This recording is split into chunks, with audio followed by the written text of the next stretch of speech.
bandeko ya télé ntango ozolanda biso na 4 fois monde entier toza vraiment na esengo ya kopresente bino émission ya lelo yali mpona bino ndeko Rubin Mitindo azali secrétaire général adjoint na kati ya UDPS na ye tokosolola report congrès ya UDPS mpona nini bareporte yango. Et puis polémique ezali sur nani akoki koconvoqué ou pas congrès parce que toyoki na El Chibala balobi que Jean-Marc Kabunda azali akoki te koconvoqué congrès et puis bazo ko reconnaître que UDPS po eza na limité tokosolola yango moke pe tokosolola ya solo actualité la dominée par position États-Unis ya machine à voter. Toyebi que CENI ebandaki déjà campagne de sensibilisation machine à voter.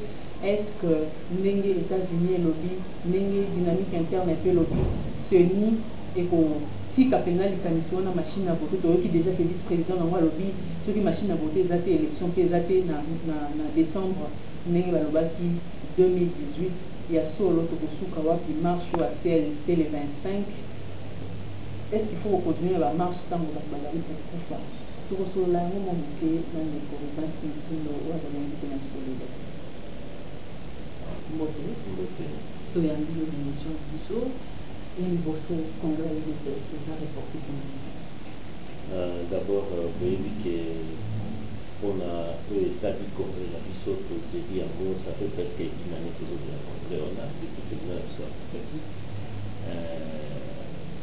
les lots au programme qui déjà congrès et entre le 26 et le 27, mais les là il y a un problème dans les bandes qu'on a vu sur la CLC, bah aussi qu'on sur marche le 25 pour moi en tout cas parce que bisona bango tozali ndenge moko tozako kutana donc na ba action nous soit les amsalama parce que ba militant na biso ba combattant na biso mingi bazokende ba action wana ya mwana biso tolite tolingite eza neti tozako action na biso donc congrès na biso marche community chevauchement alors ya mwana esali ke tolite il faut to pousse en haut suma moke donc peut-être la première quinzaine du mois de mars nous pour ça c'est congrès mais mingi balobi ke mbongo ko kate bela mbongo wala bolobi be mutu ya moto pas congrès bisa bisana mingi pe bela mbongo wala da bozu yango mais oyebi ba oyo ba yeba ga ide test de baloba la mingi be balika ka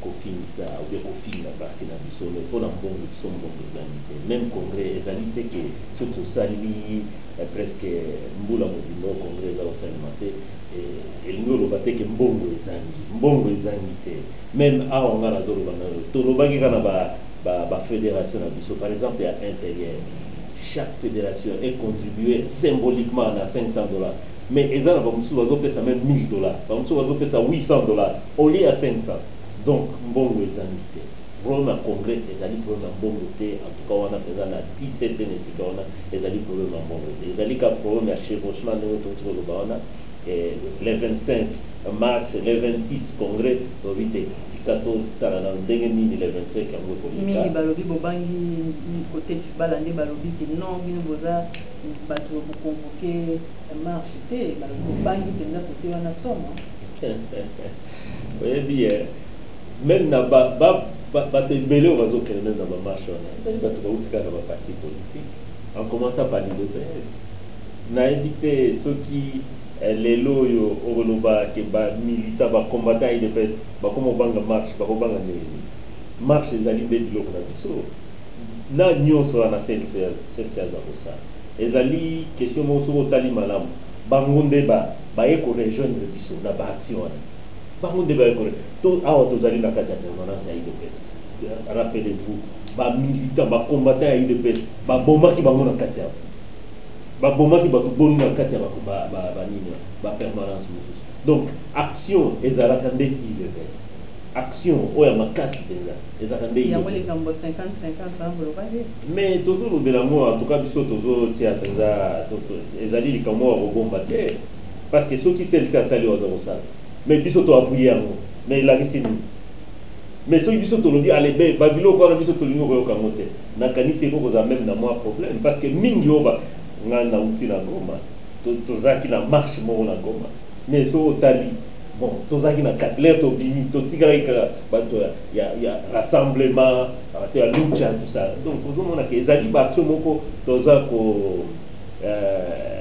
donc toza ezali eloko moko tozali bato moko donc makambo baza kosala oyo mpe biso toza kosala ezali kaka eloko moko objectif ezali moko tolobela yango kasi nde bao barespect ya corps ya Saint Sylvestre elingi eloba nini komasaka premier ministre Félix Tshisekedi ndenge bololinga to bolingi décrispation to boza mposa mpe bokota na affaire kozwa mwa mbongo moke biso tobundaka mpona mbongo te tozobunda mpona intérêt général ya mboka bato lokola bacibana bango nde baweli mbongo alingi mbongo alingi bafacilité ozomona bafacilité ezali nde kote ya bato lokola cibana azali motu moko soki akendeke na bénédiction ya idps soki idps etindaka ye me akendeki ye moko azoyiba nde bato sikoyo aza kodébauche bato moko baoyo mpe baza na nzala makasi azwi bango ake koforme oyo aza kosala mais wana eza idps efragilize biso te d'ailleurs kutu tosepeli nango parce que ezali bato moko so totikala na bango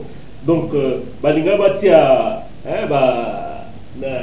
comment dirais-je balinga batia biso na badifficulté ebele mais lokola bango moko babimi bamilakisi ke bazalaki pembeni ya Tshisekedi mpona baintérêt na bango moko donc baza na idée ya koluka idps ekufa mais biso tosepeli donc awa biso donc motema ezali mpenza pembeni bozomona te ke likambo oso botili idps ya cibala ezali bino bosali mpe kongo bobisi ya bino bokende mais idps ezali nde awa nalobi na yo lelo de kutu bato ebele bakomoloba idps cibala mais ezosepelisa biso mingi parce que loba kaka lelo cibala azala wana ngai cibala tout ça idps mais kibasa asalaki yango azalaki motu minene koleka même cibala yango ça pesait mais akende même baélection ya 2011 azwaki badépute un seul et puis si on ne fait pas attention cibala même po azwa même moko ekozala difficile parce que la preuve ane ke nakoyi biso Zaïdi Ngoma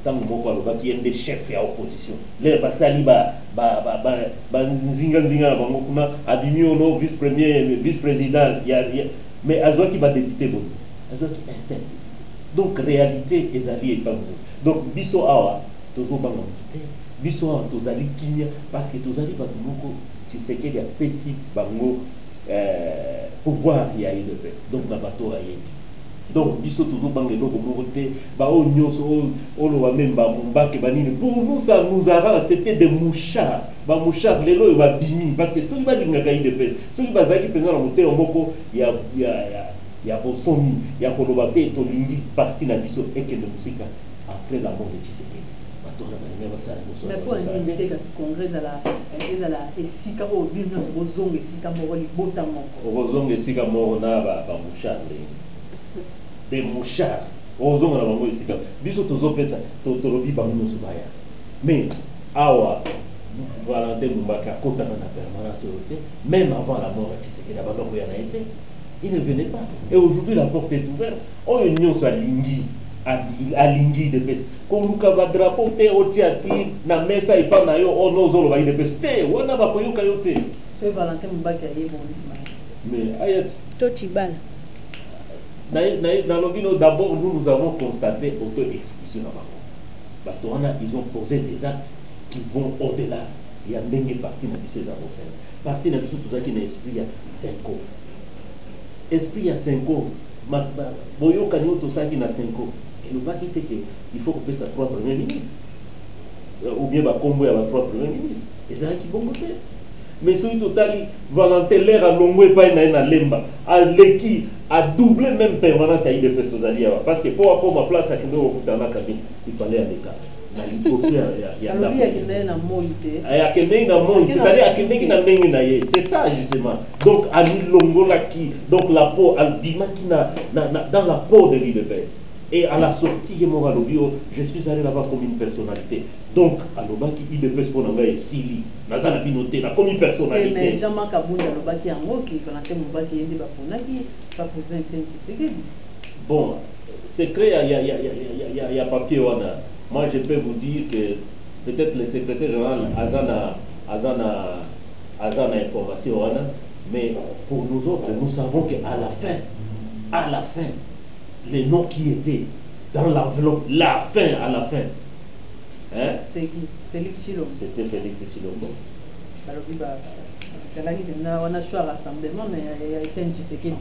Alors, mais ça pouvait être aussi une difficulté pour le président Tshisekedi, justement, pour moi, ça pouvait être une difficulté. Mais ce qui, parce que c'est justement ce qui rassemblement est acquis. Et le binôme président Tolingi Boy. Mais là, il pouvait signer, et c'est ce qui est arrivé, justement. Et c'est Tshisekedi mort depuis un an, corps de la photo, il de fait que ça il y a moto monene wana wa lutter pour la démocratie na ya PC zonga ah le oni ezo bloqué. Mais en tout cas pour nous tout le monde les gens peut ça va pas tenir parce que c'est toujours comprendre que même ils sont pas toujours comprendre que on a une bande qu'on a discuté à la majorité bateau d'unité et tout parce que nous nous avons famille biologique, famille. Est-ce que vraiment, on a dit ça, on a famille biologique à Tshisekedi, vraiment cadavre à Tshisekedi, c'est pas vrai, parce que à on a la zone Ngande Nazara qui peut conduire délégation à IDP, dans le désert de la Masolo, là-bas. Côté IDP, c'était moi qui conduisais la délégation. Nous avons dit à Monseigneur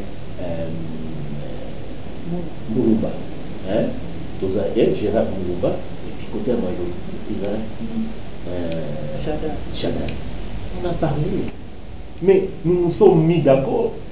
Nayebi que avant tout coûta na bango, ba problème ezalaki, on a ici qu'à rekundaye tout ça, mais à la fin tout coûta na ki to vanga bango moko ba pesa biso idée à signer communiquer. Idée communiquer on t'a pas na biso parce que pour na bango ba quitter boyebi bino bataille de paix tant on se va changer tout ça la communiquer comme ça et mettre biso d'accord tout coûta. Surtout discuter pendant une semaine na texte on a communiqué. Toyokani pona ici quand on va recourir. Toyokani finalement la ville ou bien la centre-ville à terre. Bon, ok. Non, c'est Toyokana Kinyo Soana. Mais ils sont le même jour au signal communiqué. Nous avons communiqué na premier secrétaire général a signé en gros 19h na bouton na toujours ici communiqué on a. Pour bango pe ba signer parce que bango ba bando au kanisa biso meto ko ndimate. To la communiqué et ça l'idée ou 3 mois. Et là, c'était après le passage à Maman Marx, la TV5. Des bangos, mais jusqu'aujourd'hui, nous avons fait la document, voilà, place de signer, communiquer.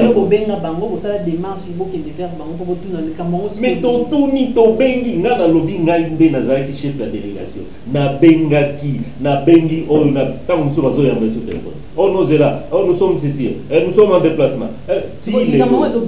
Mais c'est ça, tu éviter. C'est ça le problème. Bissot aussi, tu fous à coup. La compagnie pour l'aviation, nous avons tout payé, nous avons tout arrangé. Oh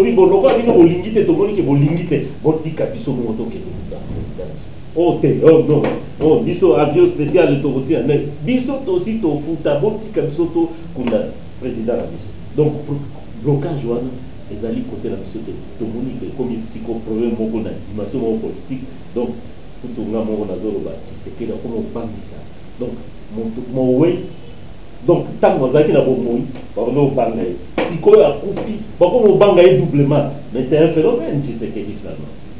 Alors maintenant Bokani Maboko non pas du tout parce que nous sommes ça devient une affaire politique donc wana il faut siko to ko ça même diplomatie ni toujours ça la nyonso parce que pour nous à quoi kotika la kumate à quoi kotika il faut azonga parce que sur Otali, famille, on a à Bruxelles, j'ai vu la famille, j'ai vu maman, j'ai vu les enfants, ils sont dans tous les états. Batumsou ne bazo monaga bazo kanisara bon, c'est ce qu'il y a coupi on condamne n'importe quand non. Mais sur Otali famille, sur moni maman, sur moni banana, ngana zaki na bango nyos bande ba Félix, bango nyos.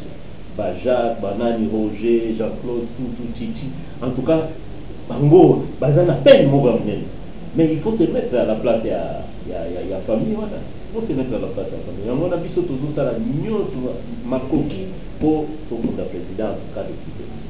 Alors, tout le bilan de l'élection, c'est une opération, il y a fichier électoral, il y a enrôlement ici, campagne d'aller sur la sensibilisation machine à voter, mais machine à voter ont contesté, même pas dans les États-Unis, dans le pays, on va abandonner l'idée.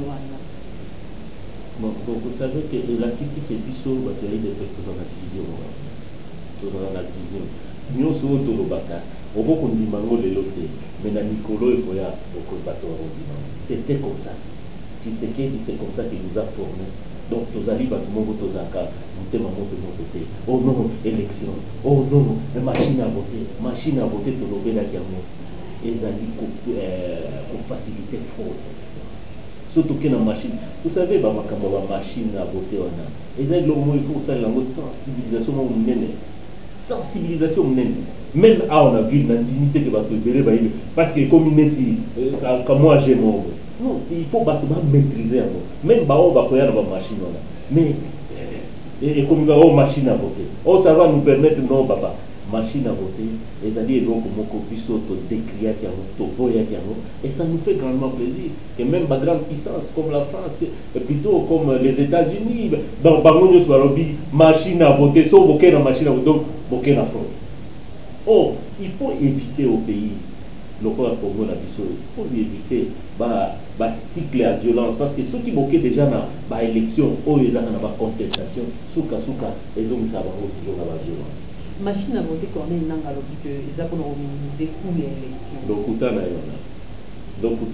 Mais à l'objet que ceux qui machine à voter ça l'élection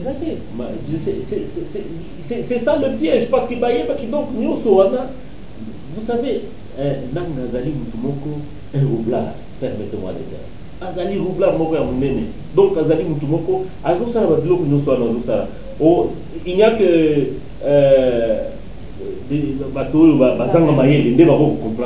mais nous savons nanga azako sala donc makamuna nyonso azako sala pour favoriser quand on roboye c'est-à-dire ezalité pour la émergence et la démocratie na kati ya mboka na biso azosala donc badiloko moko pour énerver les gens pour tozonga sima parce que biso toyebaki même les 23 azoloba les 23 na élection tozala te élection le 23 on a évité ce nom de la maison les 23 élections nous arrêtées parce que il y a beaucoup l'air abimisa qui n'y n'est pas abimisi calendrier d'ailleurs aïe kotia aller en annexe ba contrainte donc on a ba contrainte nous soana même na ba mbongo wana aïe ba qui que même ba américain ba européen ba nous sommes continuer de le arrêter parce que ba zape na part na bango on va bimisa mbongo na bango n'est-ce pas.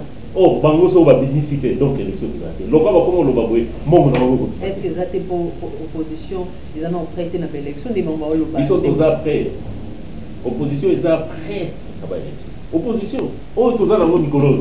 Ils sont prêts. Tous après candidat président prêt nini ba candidat député mais déjà biso tous nous sommes déjà dépassés. Pour na biso surtout côté IDPS. Il a pour revivre ma campagne 2017. Non, nous sommes, les gens sont déjà, donc nous sommes tous à ça, c'est finalité dans nos élections. Mais Joseph Kabila affirme qu'il n'a pas de presse née de l'élection aux Ala. Bon, élection aux Ala, peut-être dans le parce qu'il faut calmer l'esprit. Mais il faut que l'élection est réalité parce que la condition nous est réalité.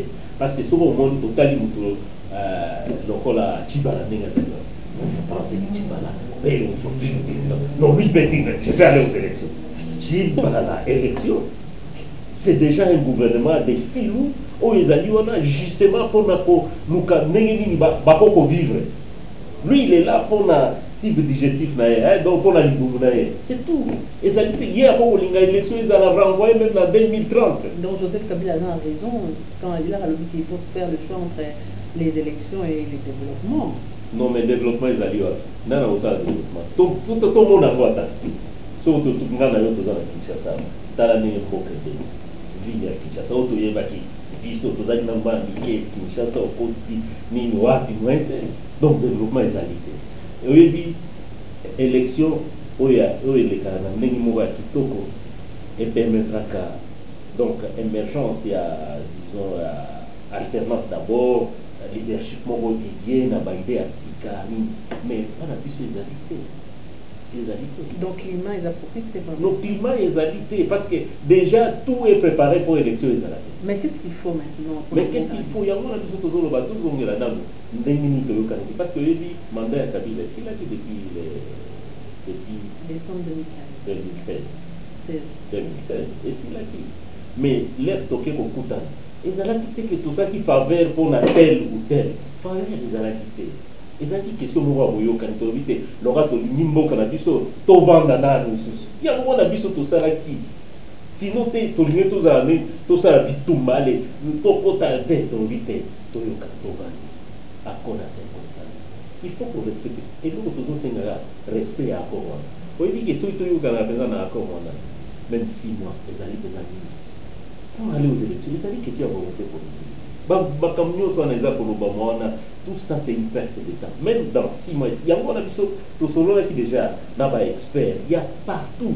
Donc c'est pourquoi je vous dis que tous allez prêts pour la noce. Pour surtout dans la première ministre, il y a des déjà, dans la bénédiction, il y a IDP, il y a rassemblement, là on a. Mais il sera en train de travailler.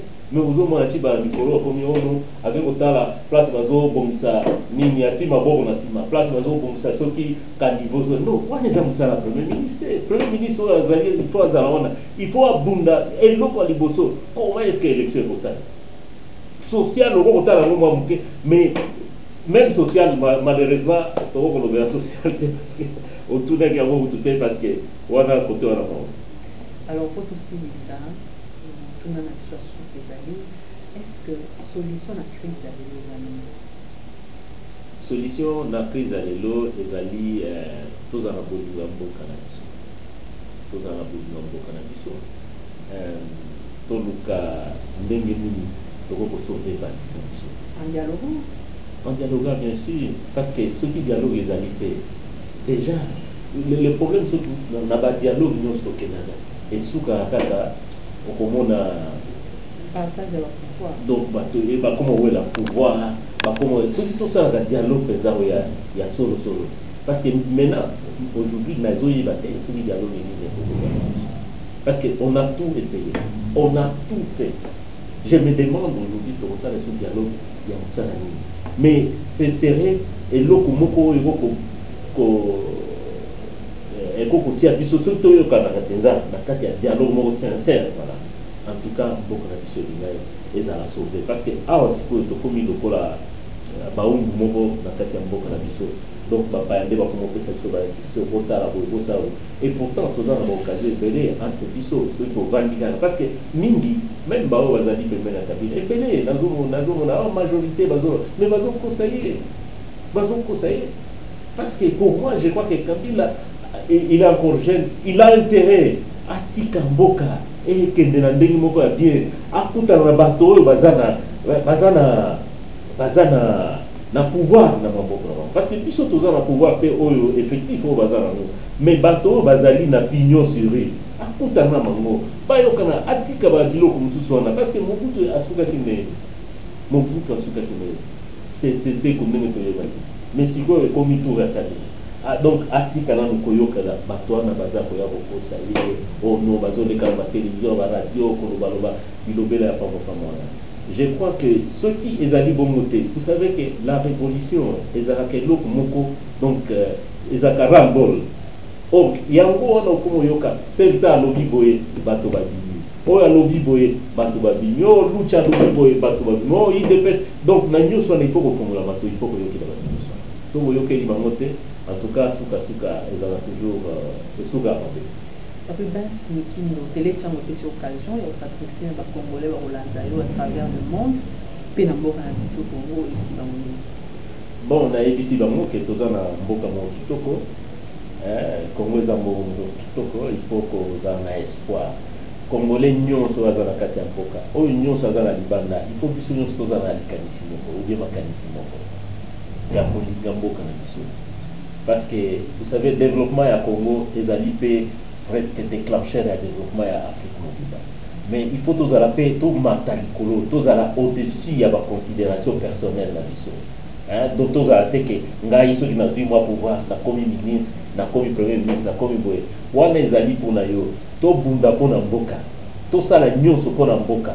tolongola sonio ekomi eza mingi na biso parce que congolais sika nyonso soki aleki boye bakomo lakisa ye misati nini et pourtant biso mboka na biso ndenge nauti koloba awa toza na barichesse ebele toza donc congolais balabala eza te nini te bahôpitaux place nini mais nakanisi soki tokoki kosangana tosali liboke moko ndenge mobutu abanda olobango tosali liboke moko na ndenge ya bosolo na ndenge ya kimia en tout cas nakanisi tokoki lancer défi monene parce que développement na biso soki todéclenche yango ndenge nauti koloba lisusu non seulement ça va permettre le développement à l'Afrique mobile, même dans le monde entier, parce que tous les nyonso na kati ya mboka ba telle enseigne que et quand vous allez Eldorado même ya ba américain baya na Congo ba japonais baya na Congo Afrique mobile donc tous les conscient que tous na défi munene o ezali ko na biso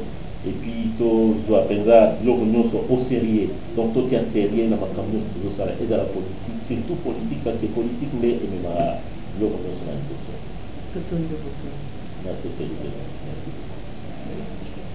voilà émission na biso ekomi mpenza na suka toyambaki mpona bino na entretien lelo Rubens Mutindo azalaki invité na biso secrétaire général adjoint na UDPS tosololi pourquoi report par raison ya report ya congrès ya UDPS ezalaki prévu du 26 au 27 est-ce que eza bamoyen financier ou pas kolandi baréponse eza mbongo te ezali nde mpona kosoutenir marche mpona koéviter chevauchement entre marche oyo CLC benisi le 25 mpe congrès banda le 26 mois kokangama wana bango bamoni malamu te epuis bareporte yango peut-être na mois de mars nde congrès kozala tosololi élection makambo machine à voter oyo oyoki ndenge États-Unis mpe défie yango bapesi UDPS raison mpo UDPS nde bazalaki moka liboso ya kobelela likambo wana mpe abengi bacongolais nyonso bazala bomoko po ete Congo na biso nde ezali ya solo nde baloba na français gâchette mpona développement ya Afrique wana eza maloba na nga te maloba ya invité na biso lelo oyo toyambaki Rubens Mutindo secrétaire général adjoint ya UDPS.